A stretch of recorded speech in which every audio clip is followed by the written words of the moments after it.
সবাইকে ধন্যবাদ জানাই।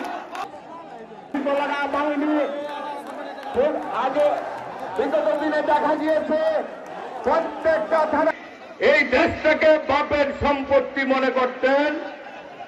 সেই ফ্যাসিস্ট হাসিনার পদত্যাগের পরে এই মুহূর্তে ইলেকশন হলে আল্লাহ উপরে আল্লাহর রহমতে মানুষের দয়ায় বাংলাদেশ জাতীয়তাবাদী দল দেশনেত্রী বেগম খালেদা জিয়া এবং দেশনায়ক তারেক রহমানের নেতৃত্বে 2/3 উপরে মেজরিটি পাবে ইনশাআল্লাহ। কেউ সেই দলটাকে আপনারা বঞ্চিত করতে চান চক্রান্ত করে। এই চক্রান্ত হতে দেওয়া যাবে না বন্ধুরা।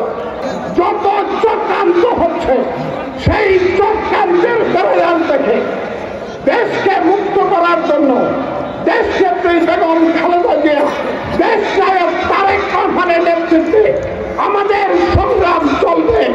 শেষ কথা হলো জাতীয় নির্বাচন চাই, জাতীয় নির্বাচন চাই এবং হাততালি দিয়ে আপনাদের কাছ থেকে আমি যেতে চাই।